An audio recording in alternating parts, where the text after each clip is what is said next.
యష్మి చాలా బాగా డాన్స్ చేస్తున్నావు నువ్వు, నెక్స్ట్ డీలోకి పంపించేద్దాం. థర్డ్ వీక్ ఎలిమినేషన్ ఉంటుంది, ఫోర్త్ వీక్ అలా జాయిన్ అయిపో, సరేనా?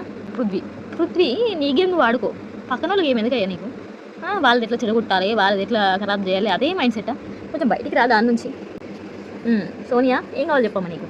నీకు టైటిల్ కావన్నా, లేకపోతే విష్ణుప్రియని తీసేసుడు కావన్నా, లేకపోతే ఏం కావాలి చెప్ప? విష్ణుప్రియని ఎలిమినేట్ చేసిద్దాం ఈ వీక్, లేకపోతే డైరెక్ట్ టైటిల్ ఇచ్చేయమంటావా? నీకు ఏం కావాలి చెప్పేసి నాకు.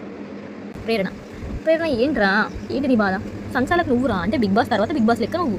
సో వాళ్ళ వీళ్ళ మాటలు ఎందుకు వింటున్నావు? సంచాలక డిసిజన్ ఈజ్ ఫైనల్ అని ఎందుకు చెప్తారు? నువ్వే నిర్ణయం తీసుకుంటావు, నీకు నచ్చిన నిర్ణయం తప్ప కరెక్టా తర్వాత మాట్లాడుకుందాం మనం. ఫస్ట్ నువ్వు కదా డిసిజన్ తీసుకోవాల్సింది, నువ్వు తీసుకో పని, సరేనా? నీ ఫ్రెండ్ యష్మి కదా అని చెప్పేసి ఆ మాటలు పట్టించుకోకుండా ఆమెకి గేమ్ ఆడలేదు. నిఖిల్ చిరగట్టుకొని బాడాన్స్ చేసినాం, అయ్యా ఆ జోషు ఆ ఎనర్జీయే కావాలి మాకు, కొంచెం అట్లనే మెయింటైన్ చేద్దామని అనుకుంటాను. సో కొంచెం లో కాకుండా చూసుకో. వస్తారు ఫ్యామిలీస్ వస్తారు, నీకు కావాల్సిన వాళ్ళు వస్తారు, అందరూ బాగానే ఉన్నారు. బయట గురించి ఏం వరేసి పెట్టుకోకు.